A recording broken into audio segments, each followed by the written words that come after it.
Hi friends, I'm Raghunagaraju, LIC development officer.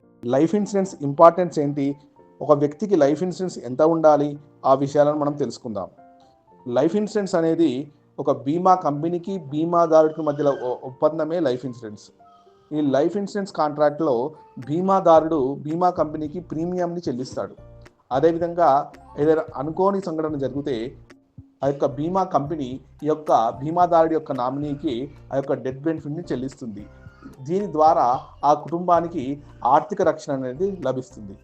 మన పిల్లల భవిష్యత్తుకు ఒక సేవింగ్స్ లాగా కూడా, అంటే వాళ్ళ ఎడ్యుకేషన్కి కానీ పిల్లల మ్యారేజ్కి కానీ మనము ఒక సేవింగ్ ఎలిమెంట్ లాగా కూడా లైఫ్ ఇన్సూరెన్స్ చేసుకోవచ్చు.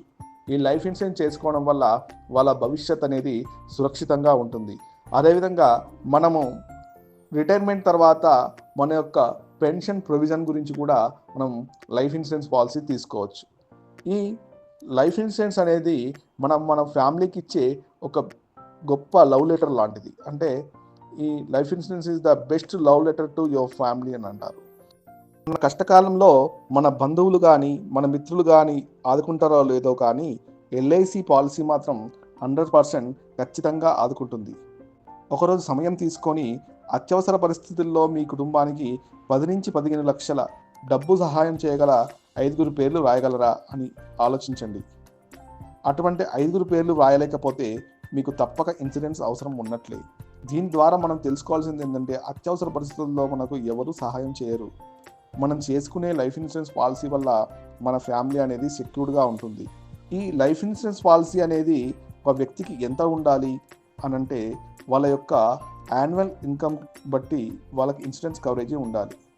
ఒక వ్యక్తి ఒక 1 లక్ష రూపాయలు సంపాదిస్తున్నాడు అనుకోండి, ఆ 1 లక్ష రూపాయలు తను ఎవ్రీ మంత్ వాళ్ళ ఫ్యామిలీకి ఈఎంఐ రూపంలో కానీ, పిల్లల ఎడ్యుకేషన్కి కానీ, అదేవిధంగా ఇంట్లో గ్రాసరీస్ కానీ ఈ విధంగా ఖర్చు పెడుతూ ఉంటాడు.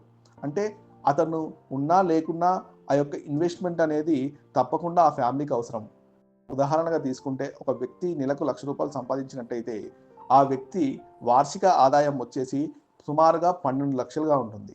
ఈ 12 లక్షలకు ఇంచుమించు 15 టైమ్స్ మినిమం ఇన్సూరెన్స్ కవరేజ్ అనేది అతనికి ఉండాలి. అంటే ఇంచుమించు 1,80,00,000 అతనికి రిస్క్ కవరేజ్ అనేది ఉండాలి. అతను ఏ పాలసీ తీసుకున్నా కానీ అతనికి మినిమం కవరేజ్ 1,80,00,000 ఉండాలి.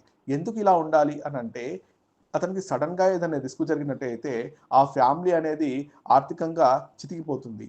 ఆ యొక్క ఏదైతే వాళ్ళకు రెగ్యులర్ బేసిస్లో ఖర్చులు ఉన్నాయో అవి మాత్రము కంపల్సరీగా ఖర్చు చేయాల్సిందే. పిల్లల ఎడ్యుకేషన్ ఆగిపోదు, తర్వాత ఇంట్లో గ్రాసరీస్ ఆగిపోవు, ఈఎంఎస్ ఆగవు.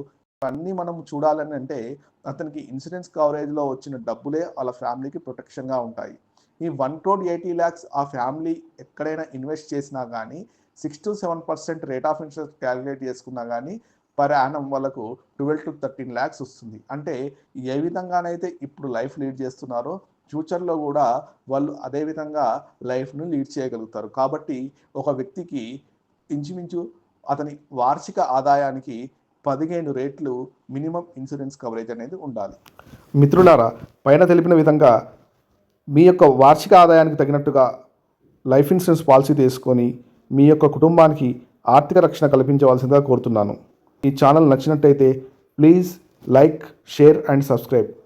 మీకు లైఫ్ ఇన్సూరెన్స్ సంబంధించిన ఎలాంటి సందేహాలు ఉన్నా కానీ కింద డిస్క్రిప్షన్లో ఇచ్చిన మొబైల్ నెంబర్కి మీ యొక్క మెసేజెస్ చేయవలసిందిగా కోరుతున్నాము.